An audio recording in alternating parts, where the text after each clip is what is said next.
Bapak Ibu Saudara-saudara dalam pelayanan Magos kali ini. Apa kabar? Apakah sehat semua? Yes, baik. Memang Tuhan tidak menjanjikan langit yang selalu cerah, yang selalu biru gitu ya. Tapi Tuhan itu selalu menyertai kita.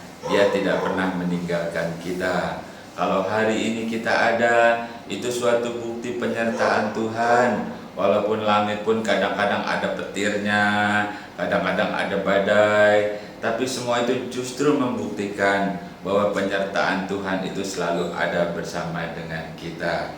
Bagaimana setelah kita melewati atau merasakan rasanya itu agak takut dengan COVID, sekarang sudah mulai lega ya, tapi tetaplah pakai masker dimanapun supaya kita lebih sehat. Nah, dalam hal-hal seperti itu seringkali kita jadi kecewa dan lama-lama jadi stres. Kita mengharapkan sesuatu tidak terjadi, bahkan banyak penghalangnya, jadi kecewa, jadi stres. Kita berharap-harap sama teman, tiba-tiba teman melupakan janjinya, dia ingkar, jadi kecewa, lalu jadi stres. Nah, hal-hal yang seperti ini kita akan merenungkan bersama-sama menurut firman Tuhan. Saya akan bacakan, ada contoh di sini yang terdapat dalam Hakim-Hakim pasal yang ke-15.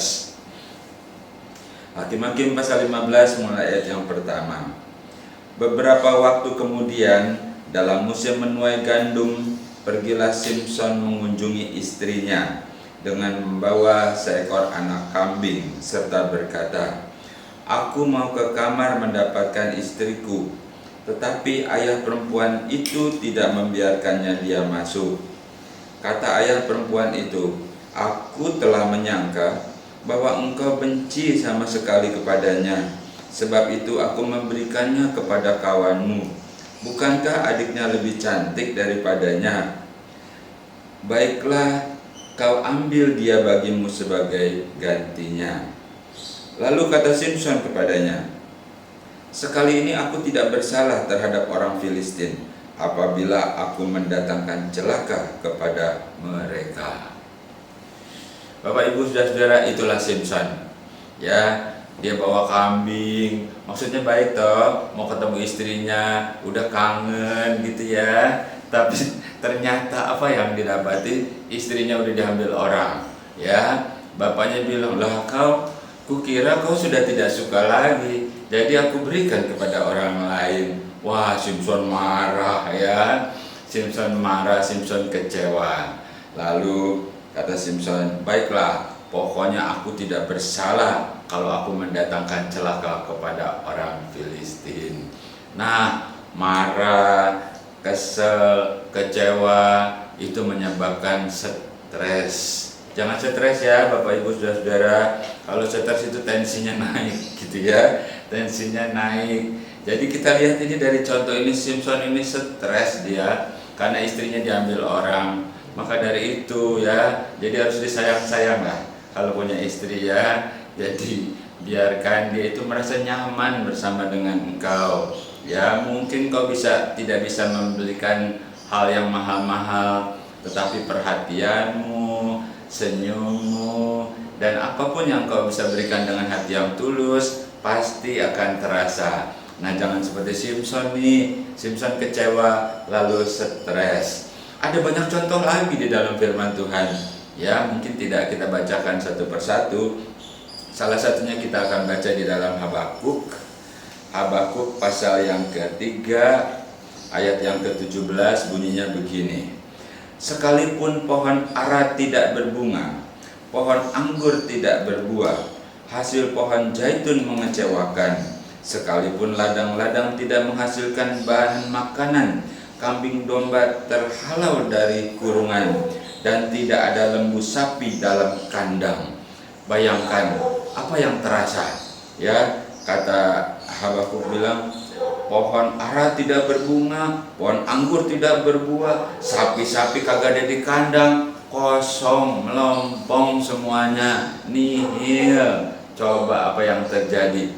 Itu juga bisa bikin stres ya. apabila sudah berusaha bercocok tanam, dikasih pupuk, dikasih macam-macam, nggak ada hasilnya. Ya, tanam anggur, bibitnya bagus, dikasih hasilnya buahnya asam. Jadi segala sesuatu jerih payah udah dikerjakan, lalu hasilnya mengecewakan, itu juga bikin kecewa, bikin stres. Jadi bukan kasus Simpson saja yang istrinya diambil orang, nah juga usaha juga. Kalau tidak menghasilkan, itu juga bikin stres juga. Di dalam Markus, Yesus, nama Yesus mulai dikenal. Ada yang namanya Yesus, lemah lembut, murah hati, baik, orang sakit disembuhkan, dan dia itu selalu mengajar di bait Allah. Wah, semua ingin bertemu dengan dia. Sampai di tempat kelahirannya di Nazaret, dia ingin bertemu dengan Yesus. Siapa ini Yesus sebenarnya nih? Nah, ketika Yesus sampai di Nazaret, lalu orang-orang melihat, oh, cuma dia, itu mah anaknya si Yusuf. Yang kecilnya aja kita juga udah tahu, dia kan yang biasa menggergaji kayu, bikin meja, bikin kursi, anak tukang kayu. Wah, aku kira dia siapa, namanya begitu terkenal, ternyata cuma si Yesus yang itu, anaknya Yusuf. Nah, mengidolakan sesuatu, begitu dilihatnya seperti itu, ya lalu jadi kecewa. Akibatnya dikatakan oleh firman Tuhan, di tanah tempat kampungnya sendiri Yesus nggak bisa melakukan mujizat apa-apa. Nah, itulah juga kecewa karena mengidolakan seseorang, lalu melihat cuma dari penampilannya saja, tidak melihat kepada inti yang sebenarnya, tidak melihat kepada sesuatu yang ada di dalamnya, tetapi hanya melihat secara jasmani. Dia lihat cuma Yesus, oh yang itu, Yesus yang itu aku kenal, bahkan kecilnya juga aku tahu. Itu berakibat akhirnya Allah tidak bisa bekerja apa-apa kepada dia. Itu juga namanya kecewa. Bayangkan, kecewa itu begitu berbahaya. Ya, kalau kecewa itu tidak segera diadakan perbaikan, lama-lama jadi stres, bahkan juga bisa kecewa itu bisa mendatangkan balas dendam seperti Simpson juga. Nah, Simpson itu hal lain adalah bahwa harga diri yang dilecehkan juga bisa membuat jadi kecewa. Contohnya Simpson ketika dia mendatangi istrinya dan orang tuanya itu sudah tidak menganggap lagi Simpson itu sebagai mantunya, bahkan sudah dipisahkan, diberikan kepada orang lain. Dia merasa harga dirinya dilecehkan. Simpson juga kecewa.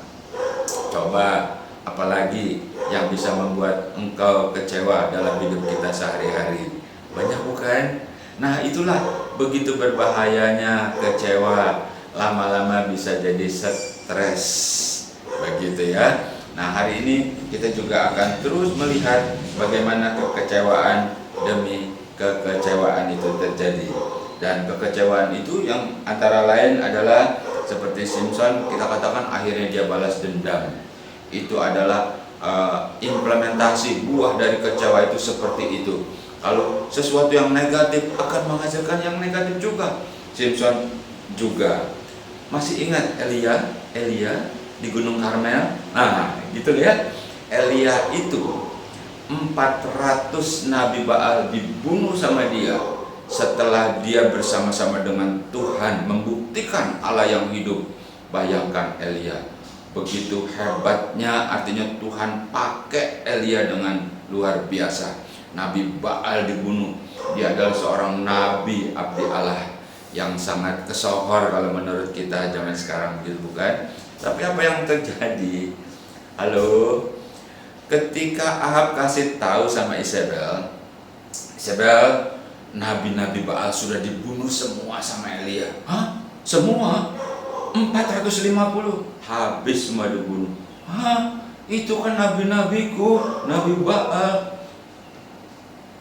Kasih tahu sama Elia, kau berangkat kasih tahu. Lihat, besok nih jam segini juga Elia nasibnya akan sama dengan nabi Baal itu. Apa yang terjadi? Lalu Elia ketakutan, gemetar. Lalu Elia kabur, ya. Padahal baru saja Allah melakukan kuasa yang begitu dahsyat, ya. Korban bakaran bukan cuma dibakar, disiramin pakai air, Allah bakar itu sebagai tanda kedahsyatan Allah.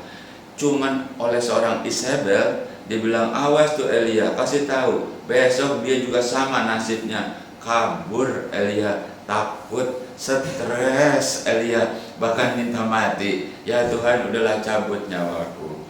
Nah, itu juga efek dari orang yang stres. Ketika stres, nggak berdaya, ya.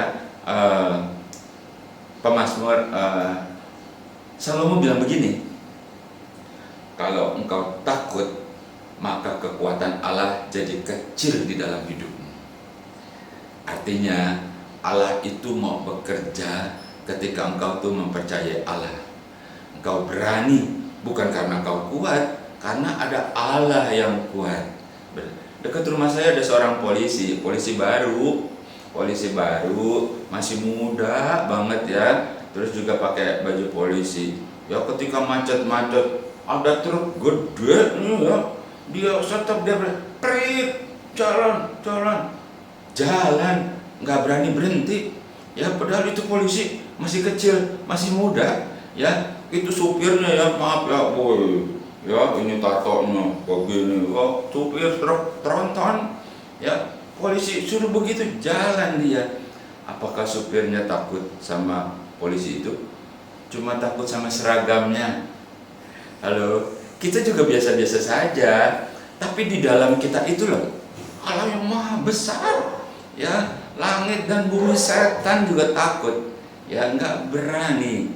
Ya, di belakang gereja saya itu ada rumah, ada pohonnya, ada penghuninya, ya.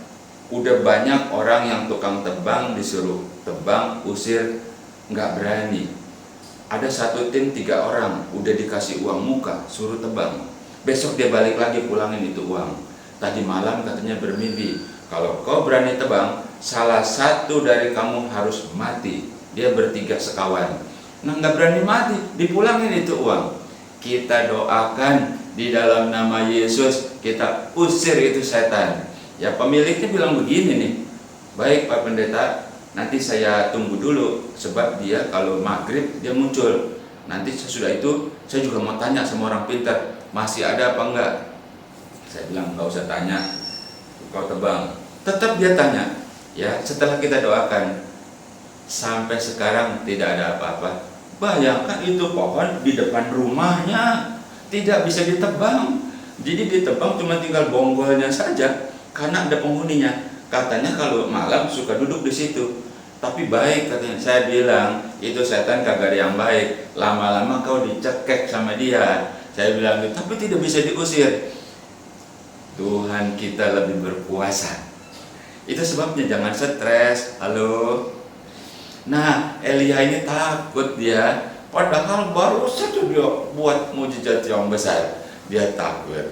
Adalah banyak ini contoh-contoh yang sebenarnya membuat kita jadi kuat karena Allah yang sama bersama dengan kita.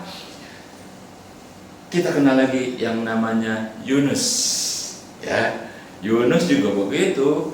Kenal toh Yunus yang disuruh ke Niniwe, dia kemana? Iya, dia ke Tarsis. Akhirnya dia insaf nih. Ketika dia insaf, itu ikan muntah kan. Lalu dia mengabarkan, woi bertobat kau. Kalau kau tidak bertobat dalam waktu akan ditunggang balikan, dan seterusnya. Yunus berpikir, syukurin kau rasakan sendiri Allahku yang dahsyat. Lalu dia naik ke bukit, dia tungguin, ya. Ternyata mereka bertobat lalu Allah tidak jadi menghukum. Yunus ketakutan, ya. Yunus berpikir nih, nanti rajanya Niniwe ini bisa kejar aku, bisa aku disembelih. Si Yunus kabur. Waktu berdoa dia minta apa? Minta mati. Halo. Itu juga stres tuh. Aduh, dia lupa kalau Allah itu begitu dahsyat. Dia lupa kalau Allah itu bersama dengan dia. Sampai Allah bilang, itu juga umatku. Ketika dia bertobat, lalu Allah merubah. Ini sesuatu yang harus kita garis bawahi. Bagaimanapun keberadaan seseorang, ketika dia mau berbalik, dia bertobat, Allah bisa merubah. Pemazmur bilang, lembah air mata dirubahnya menjadi lembah yang bermata air. Saudara mengerti maksudnya lembah air mata? Lembah air mata itu kekecewaan, kesedihan, kegagalan, putus asa, apalagi sakit penyakit, apalagi ditolak. Itu semua lembah air mata dirubah menjadi lembah yang bermata air. Apa artinya mata air? Sesuatu yang mengalir keluar. Air mengalir itu ada pertumbuhan, ada kesuburan, ada berkat sukacita. Itu yang Allah buat kita. Tentunya orang yang berani, orang yang terus berjalan. Kalau engkau menghadapi masalah, jangan berdoa, Tuhan, aku sudah tidak kuat lagi, dalam nama Yesus aku tangking, aku singkirkan itu. Enggak diajarin begitu kali. Tapi mintalah kekuatan. Tuhan, berikan aku kekuatan agar aku bisa menghadapi semuanya itu. Setelah itu aku menjadi pemenang, karena engkau menjanjikan bukan pemenang tapi lebih daripada pemenang. Apa engkau nggak pernah sekolah? Halo? Iya betul. Untuk naik kelas kau harus ujian. Apa langsung aja, langsung kuliah, langsung lulus? Tidak. Setahun kau harus ujian, kau harus lulus, dan sampai kepada kesempurnaan. Jadi banyak sekali contohnya ya. Jangan seperti Yunus ya, habis mengabarkan Injil, habis kasih tahu, habis itu minta mati. Nah, itu semua menyebabkan stres. Tapi jangan ada yang stres ya. Halo, bersukacita aja. Oke. Lalu apa yang harus kita lakukan supaya tidak stres? Kita harus baca dalam Ayub pasal 2 ayat, atau saya singkatkan saja. Ayub pasal 2 ayat yang ke-10 bilang begini. Ya. Masakan kita hanya mau menerima yang baik saja, sedangkan yang tidak baik kita tidak mau terima dari Allah. Itu adalah Ayub. Ayub sebenarnya nggak menerima ketika dia itu diberikan izin mengalami itu. Dia tidak terima. Tapi Ayub bilang bahwa segala sesuatu itu dari Allah akan kembali kepada Allah. Itu sebabnya cara mengatasi stres adalah seperti Ayub menyadari ada dua hal, baik dan buruk. Cuma dua hal, kalau nggak baik, kalau nggak buruk. Lalu yang mana yang kita cuma mau baiknya doang kan? Oh tidak. Di dalam Tuhan kita terima semuanya dengan ucapan syukur. Karena apapun yang Tuhan izinkan terjadi, pasti ada rencana Tuhan. Itu hal pertama. Satu lagi, kita lihat Roma pasal 28. Masih ingat? Kita tahu sekarang bahwa Allah turut bekerja dan seterusnya untuk mendatangkan kebaikan. Jadi cara mengatasinya adalah apapun yang kita hadapi, kita ingatlah firman Tuhan bahwa segala sesuatu untuk mendatangkan kebaikan kepada kita. Satu lagi ya, terakhir adalah Rasul Paulus yang ngajarin. Ya, Rasul Paulus bilang apa dalam 1 Tesalonika? Yes, kata Rasul Paulus, mengucap syukurlah dalam segala hal, karena itu yang dikehendaki Yesus Kristus dalam setiap kehidupan kita. Halo, kalau kita mengucap syukur nih, Tuhan terima kasih hari ini, terima kasih aku sehat, terima kasih berkat-Mu berlimpah-limpah, terima kasih anak-anakku baik, suamiku baik, istriku baik. Ya udahlah begitu Tuhan, aku terima kasih ya, aku berdoa nih. Saya mau bilang tuh, yang kayak begitu, itu mah biasa. Orang sono juga semua begitu. Namanya lagi senang, pasti bisa mengucap syukur. Apakah kita masih bisa mengucap syukur ketika keadaannya tidak baik menurut kita? Apakah kita masih bisa mengimani walaupun itu tidak baik menurut kita?